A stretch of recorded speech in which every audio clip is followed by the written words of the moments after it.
I stood in my basement at 2 in the morning, staring at my reflection in the mirror mounted on the cinderblock wall, and whispered Spanish curse words I'd learned 3 months ago. Demasiado viejo para idiomas, I muttered, mocking Laura's voice. Too old for languages, she'd said. My name is Greg Bennett. I'm 44, an IT project manager at a mid-sized tech firm outside Boston, and according to my wife, I'm too old to learn anything new. She'd laughed when I mentioned taking up Spanish. Actually laughed, that sharp little bark she reserves for things she finds pathetically amusing. Greg, honey, she'd said, not looking up from her phone. People our age don't just pick up languages. That's for kids. Why don't you focus on something realistic, like finally fixing the garage door? That was 3 months ago. Since then, I'd been practicing every night in this basement, using apps, online tutors, immersion podcasts. My Spanish was now intermediate, pushing toward advanced. Laura had no idea. Tonight, though, something changed. I'd come downstairs for a beer when I heard Laura's voice through the floorboards. She was in the kitchen, phone pressed to her ear, voice low and intimate. I froze at the bottom of the stairs. No puedo esperar para verte, mi amor, she purred. I can't wait to see you, my love. My Spanish had gotten good enough to understand perfectly. My stomach dropped. Tu esposo nunca sabrá, she continued, laughing softly. Your husband will never know. I stood there in the dark, hand gripping the stair rail, as my wife of 16 years, made plans with someone else in a language she thought I couldn't understand. The next morning I acted normal. Coffee, toast, small talk about her day. Laura worked as an HR executive at a tech startup downtown, always busy, always important. She wore her navy power suit, the one that made her look untouchable. Late meeting tonight, she said, checking her reflection in the hallway mirror. Don't wait up. Another one? I kept my voice casual. That's 3 this week. It's a big project, Greg. Some of us have demanding careers. The implication hung there. Unlike you, with your boring, stable job. After she left, I did what any suspicious husband would do. I checked her laptop. Laura wasn't careful. Why would she be? I was just Greg, the guy who couldn't learn Spanish, who spent his evenings in the basement with his beer and his sports highlights. She'd left her email open. The messages were all there. Dozens of them, going back 4 months. Most were in Spanish. Again, she thought she was safe. The contact name was just D. I translated them one by one, my jaw clenching tighter with each sentence. Your husband is so boring. He doesn't appreciate you like I do. The conference next month. We'll finally have 3 days together. I love teaching you Spanish. You're my best student, in many ways. That last one made me want to punch the screen. Then, I found the real kicker. See you at the Institute tonight, mi vida, room 304, like always. The Institute. I knew exactly which one. The Boston Language Center, 15 minutes from our house. Upscale, expensive, catering to business professionals who wanted to add multilingual to their LinkedIn profiles. I sat back in my chair, mind racing. I could confront her, scream, cry, throw things like they do in movies. Or I could do something smarter. I could make them both pay. Mrs. Callahan, our neighbor, caught me getting the mail that afternoon. She was 70-something, lived alone, and knew everything about everyone on our street. Greg, dear, she called from her porch. I saw Laura leaving early again this morning. She works so hard, doesn't she? She does, I said carefully. Mrs. Callahan leaned in conspiratorially. I saw her at the language center last week when I was picking up my grandson. She was with a very handsome man. Her teacher, I assume. My smile felt like broken glass. Must be. Such a dedicated student. They looked very focused. I thanked her and went inside. Even the neighbors had noticed. How long had I been the oblivious fool? That night, I made my decision. I signed up for an advanced Spanish class at the Boston Language Center. I used a fake name, David Morrison, and requested the Thursday evening slot. The instructor's name was listed on the website, Derek Foster. So that was D. Derek Foster, with his professional headshot showing perfect teeth and styled hair, his bio bragging about fluency in 6 languages, and a master's degree from some European university. The kind of guy who probably used words like polyglot at parties. I showed up to class wearing glasses I didn't need and a baseball cap pulled low. There were 8 other students. Laura wasn't there. She had private sessions, I'd learned from her calendar. Derek Foster walked in like he owned the world. Expensive watch, tailored shirt, that casual confidence of someone who'd never been told no. Buenas noches, class, he began, and I hated him immediately. For 90 minutes, I sat in the back and watched him teach. He was good, I had to admit. Charismatic, funny, engaging. He made learning seem effortless. I understood why Laura had fallen for it, for him. After class, I lingered, pretending to review my notes. I heard Derek on his phone in the hallway. "See, mi amor. I'll be there in 20 minutes. Your husband working late again?" He laughed. "Perfect." I followed him to the parking garage. Derek drove a BMW. Of course he did. I watched him pull out, then waited 5 minutes before leaving. I didn't follow him. I already knew where he was going. Instead, I went home and down to my basement, where I started planning. Revenge, I'd decided, wasn't going to be quick. It wasn't going to be simple. It was going to be methodical, public, and absolutely devastating. Over the next 2 weeks, I became Derek's best student. I asked intelligent questions, participated actively, and slowly revealed my improving Spanish skills. I also started recording his classes on my phone, particularly the moments when he'd flirt with the younger female students, making inappropriate comments he thought were charming. I also befriended a woman named Jenna from my actual job. She was in marketing, sharp as hell, and had connections everywhere. Over coffee, I casually mentioned Laura's language teacher. "Derek Foster?" Jenna's eyes narrowed. "I know that name. My friend dated him last year. He's a player, Greg, like, seriously bad news." "Really?" I played dumb. "Laura seems to think he's great." Jenna's expression shifted. "Wait, Laura's taking classes with him?" I nodded slowly. "Oh, Greg." Her hand touched mine across the table. "I'm sorry." "Don't be sorry yet," I said. "Be ready to help me burn his world down." The first strike came on a Friday night. I'd learned through Derek's careless classroom conversations that he frequented a pub called the Brass Lion, where he'd meet friends and brag about his conquests. I showed up with Jenna. We sat at the bar, ordered drinks, and waited.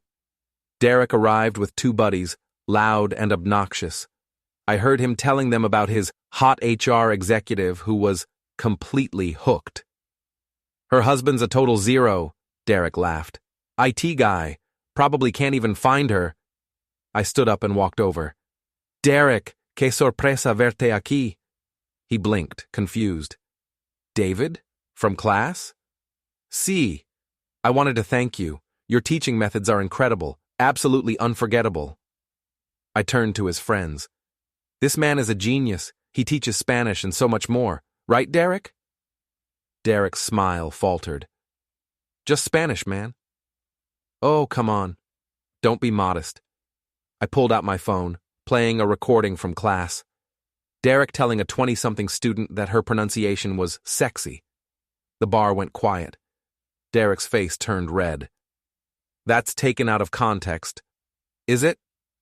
I switched to another clip, and another, each one more inappropriate than the last. One of Derek's friends stood up.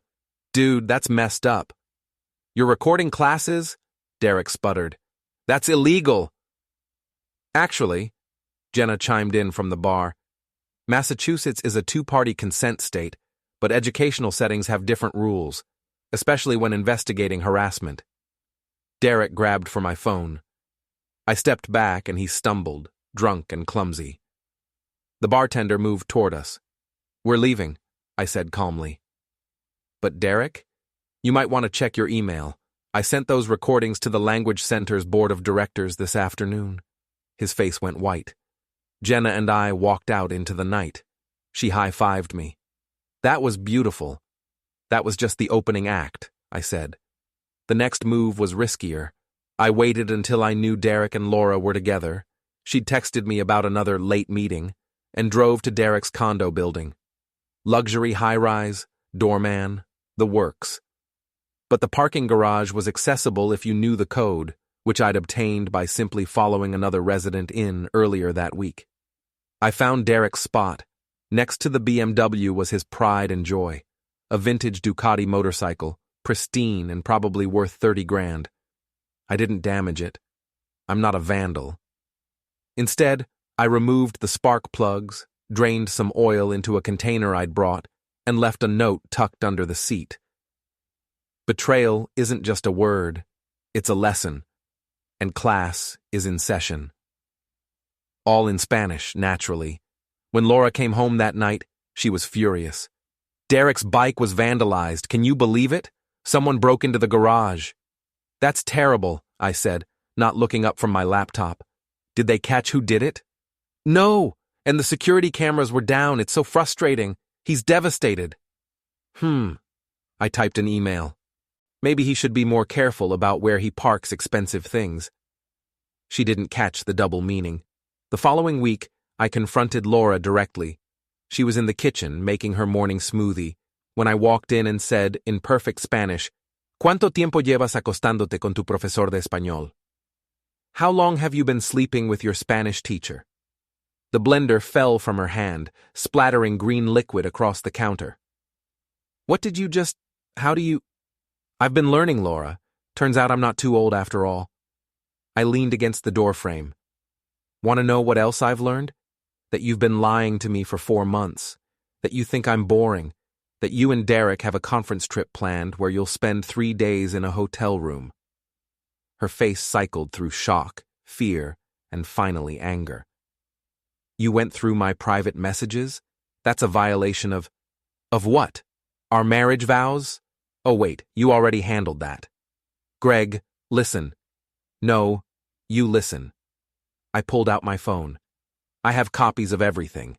Every email, every text, every pathetic love note you two exchanged, and if you don't want them sent to your boss, your friends, and Derek's wife... Derek's not married, she said quickly. Not legally, but he's engaged. Her name is Patricia. She's a lawyer. I found her on social media. I showed Laura the screenshot. Pretty, isn't she? I wonder how she'll feel about Derek's extracurricular activities. Laura's hands were shaking. What do you want?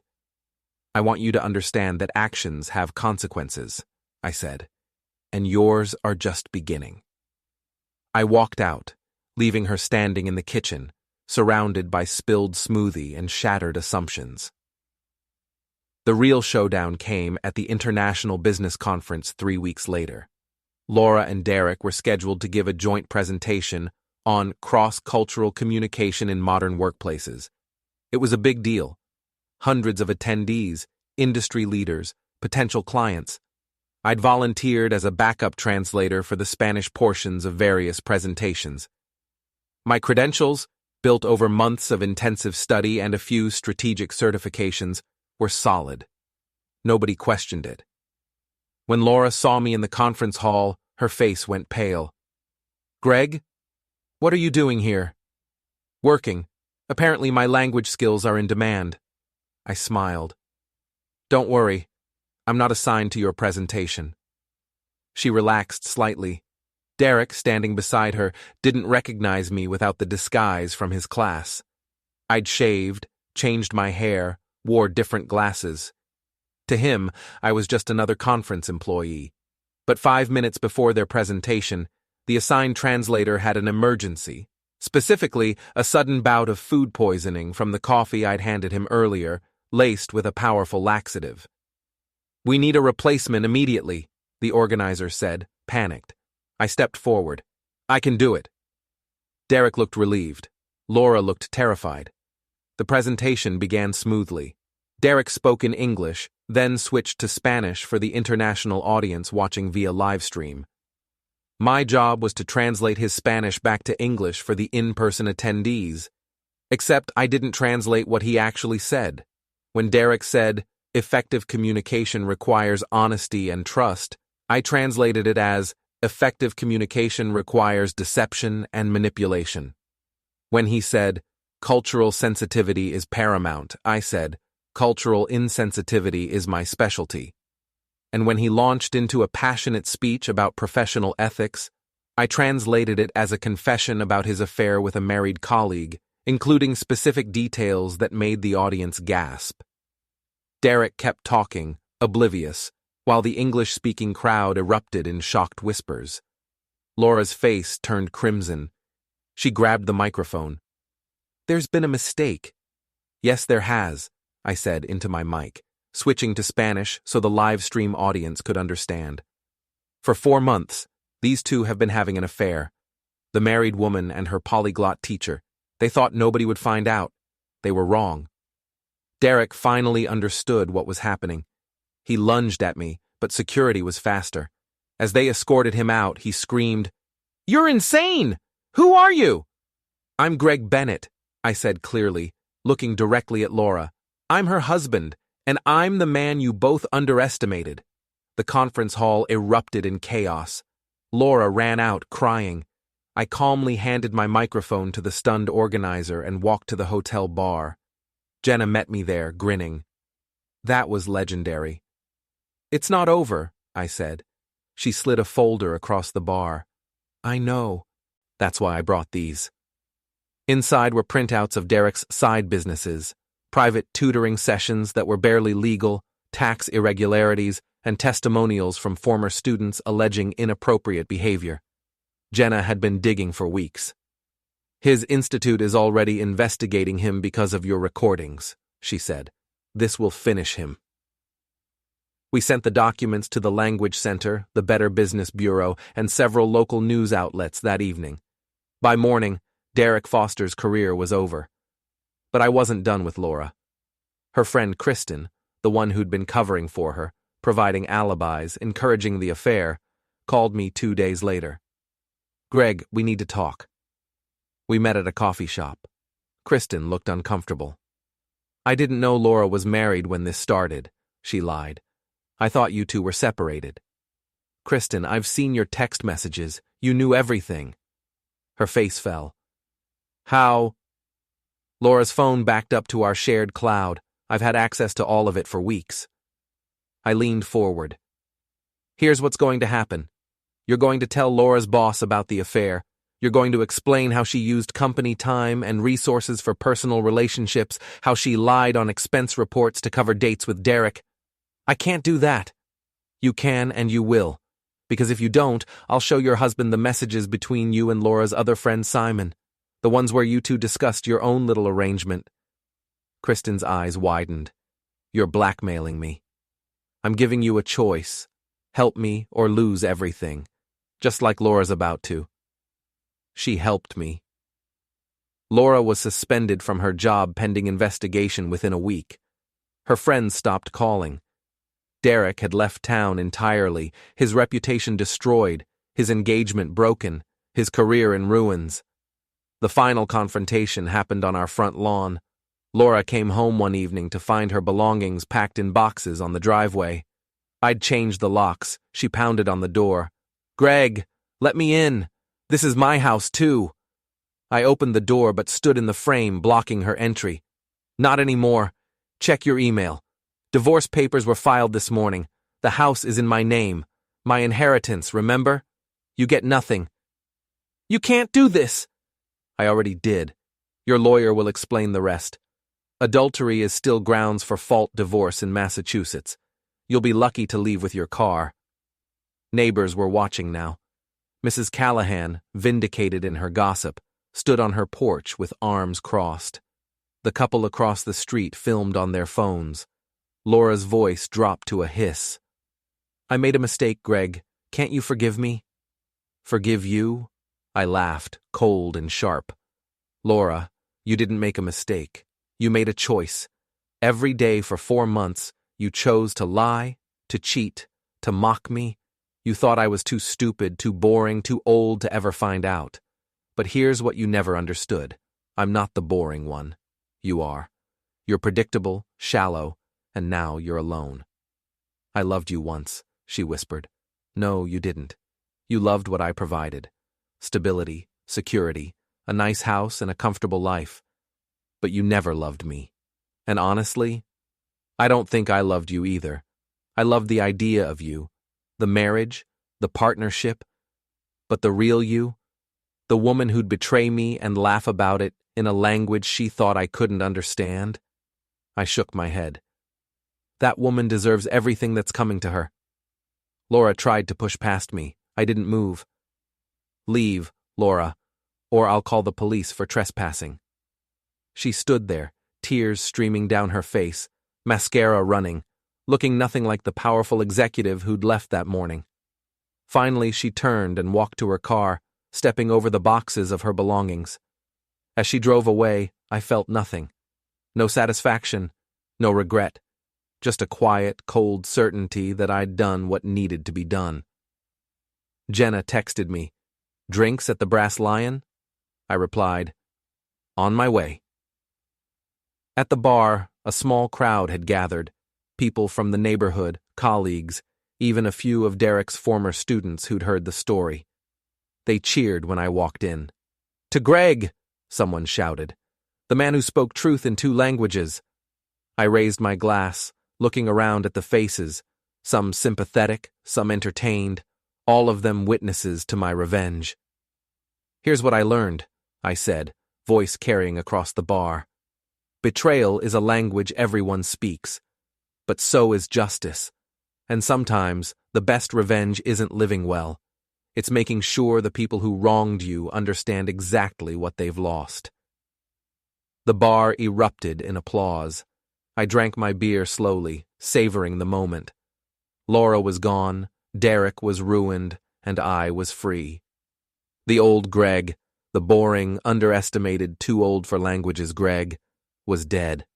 The new Greg, he was just getting started. Outside, the Boston night was cold and clear. I walked to my car, phone buzzing with messages of support. One caught my eye, from a woman I'd met at the conference, a Spanish literature professor who'd witnessed the presentation disaster. "That was either the bravest or craziest thing I've ever seen. Coffee sometime?" I smiled and typed back, "Coffee sounds perfect."